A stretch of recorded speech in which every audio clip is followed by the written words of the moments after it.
Hello again and welcome back to the MTG seal, where today we're going to be unboxing duel decks. We have Elspeth versus Kiora. I picked this up online recently just because I'm going to build myself a soldier's deck, I'm thinking. There's actually a lot of cards in Elspeth's deck that can be used in this one that I'm thinking about. So we're going to go ahead and use this for the channel as well, since I already picked it up. And for this video, just unbox it and then we'll play the decks against each other later.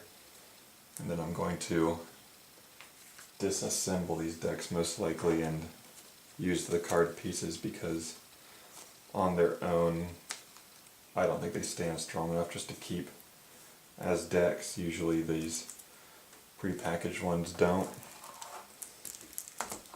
But inside we have our two decks, we have our boxes, an insert talking about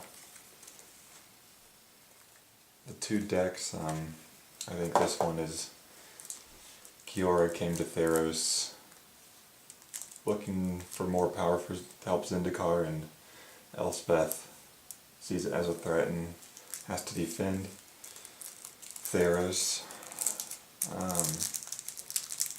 So we'll go through Elspeth's deck first. We have, I'll zoom in a little bit here 1 second. Alright, we have a Precinct Captain,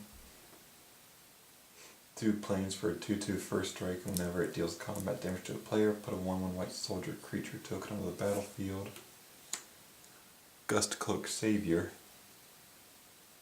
5 for a 3/4 flying, and whenever a creature you control becomes blocked, you may untap that creature and remove it from combat.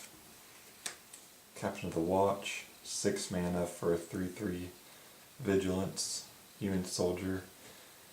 Other soldier creatures you control get +1/+1 and have vigilance, and when it enters the battlefield, put 3 1/1 white soldier creature tokens onto the battlefield. Dictate of Heliod, 5 mana for an enchantment with flash, and creatures you control get +2/+2.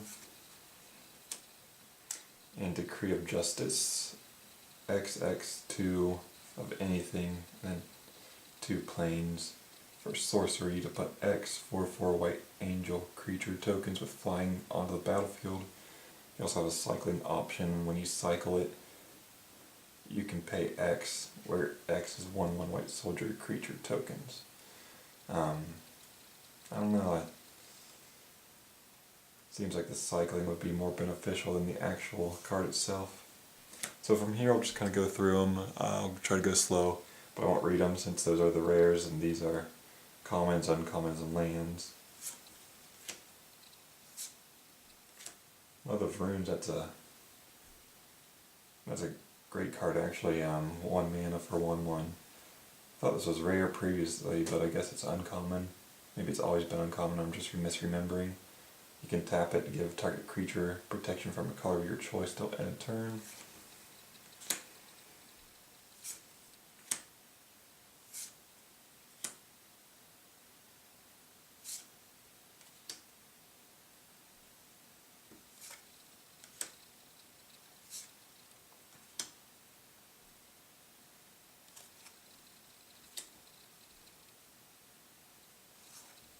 So with Elspeth's deck,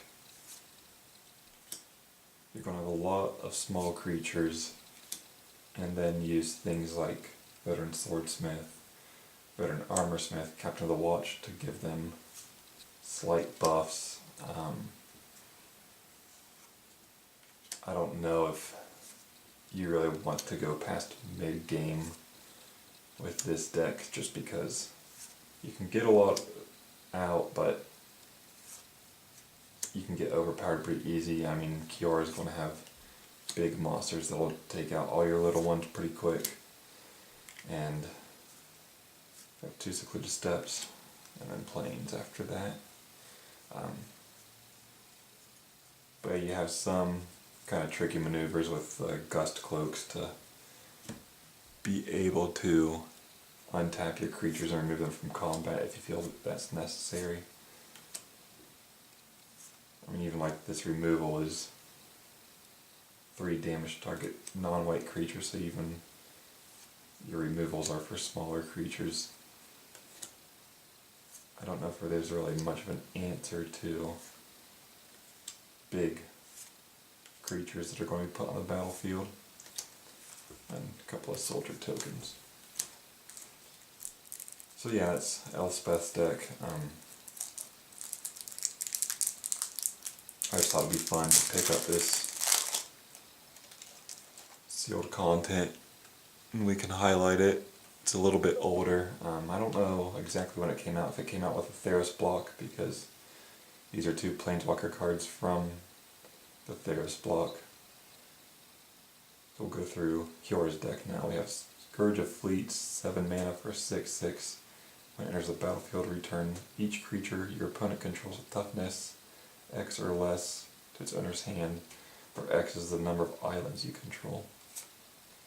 You have Simic Sky Swallower, another 7 mana cost for a Leviathan.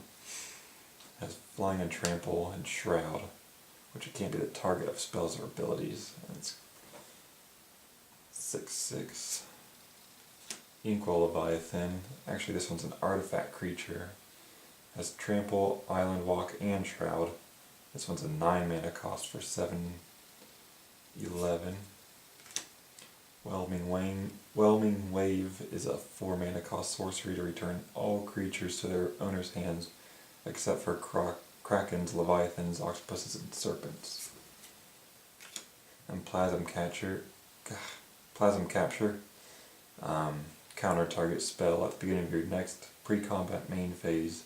Add X mana in any combination of colors to your mana pool, where X is that spell's converted mana cost. And that's it for our rares in that one. So yeah, we'll go through commons and uncommons. With Kiora's, it really excels at late game, obviously, with his huge monsters you guys saw. There's a lot of those Coiling Oracles bring out some extra cards to your hand. There's a lot of play extra lands in this deck, if I remember correctly. That way you can ramp up a little bit faster, but at the same time it's going to require you to have those lands in your hand to be able to use. I like the lore scale Codal. Get it out on turn 3, and every time you draw a card, put a +1/+1 counter on it. It can become pretty crazy, especially since this deck has a fairly sizable amount of card draw to it. A couple Evolving Wilds.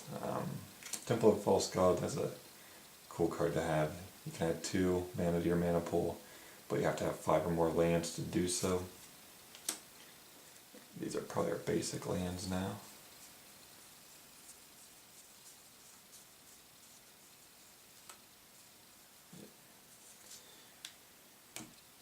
Now our non-creature spells, like I said, like this is playing additional land drawing cards. Then this accumulated knowledge pairs very well with the lore scale just to get multiple card draws.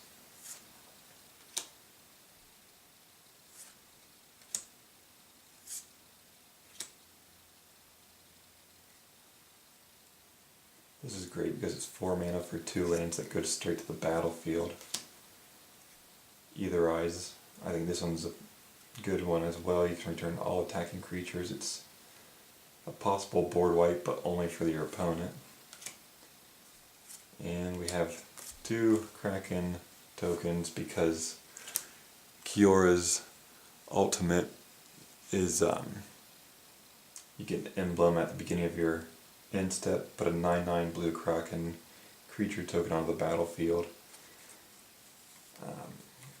Kiora's Planeswalker card isn't the best. It's 4 mana, 2 loyalty points, and you pretty much have to hope to get to that ultimate, or you can just utilize her to, with her -1 to draw a card and get extra land out.